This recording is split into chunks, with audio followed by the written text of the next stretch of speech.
બોડેલીમાં વહીવટીતંત્ર સાથે વિવિધ શૈક્ષણિક સંસ્થાઓ દ્વારા આંતરરાષ્ટ્રીય યોગ દિવસની ઉજવણી કરવામાં આવી. સમગ્ર વિશ્વમાં આજે યોગ દિવસની ઉજવણી કરવામાં આવી રહી છે, ત્યારે છોટાઉદેપુર જિલ્લાના બોડેલીમાં પણ નગરની સફાયર સ્કૂલ ખાતે વહીવટીતંત્ર દ્વારા આંતરરાષ્ટ્રીય યોગ દિવસની ભવ્ય ઉજવણી કરવામાં આવી હતી.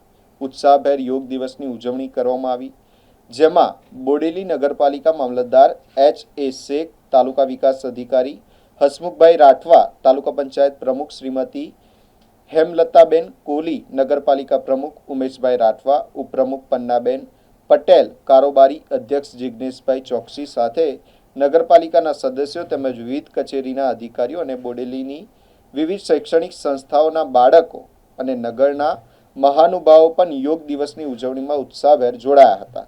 યોગ દિવસની ઉજવણી દરમિયાન યોગ ટીચરના માર્ગદર્શન હેઠળ ઉપસ્થિત તમામ લોકોએ સૂર્ય નમસ્કાર, પ્રાણાયામ સહિતના વિવિધ યોગાસનો કરીને સ્વાસ્થ્ય પ્રત્યે જાગૃતિનો સંદેશ આપ્યો હતો. આંતરરાષ્ટ્રીય યોગ દિવસના ઉપલક્ષમાં બોડેલીમાં અનેરો ઉત્સાહ જોવા મળ્યો હતો. મહાનુભાવોની ઉપસ્થિતિમાં સૌએ એક સાથે યોગાસન કરી સ્વાસ્થ્ય અને નિરોગી જીવનનો સંદેશ આપ્યો હતો. બોડેલીની શૈક્ષણિક સંસ્થાઓના વિદ્યાર્થીઓમાં ભારે ઉત્સાહ જોવા મળ્યો હતો. નવજીવન હાઈસ્કૂલ અલીપુરામાં આશરે 500થી વધુ વિદ્યાર્થીઓ અને શિક્ષકોએ યોગ પ્રોટોકોલ મુજબ યોગાભ્યાસ કર્યો હતો. યોગ શિક્ષિકાઓ દ્વારા યોગાસનોની સાચી રીત અને તેના શારીરિક તેમજ માનસિક ફાયદાઓ વિશે વિસ્તૃત માહિતી આપવામાં આવી હતી.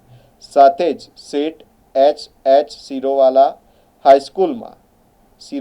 હાઈસ્કૂલમાં પણ આચાર્ય તેમજ સ્ટાફ પરિવારે વિદ્યાર્થીઓ સાથે મળીને યોગ દિવસની ઉજવણી કરી હતી.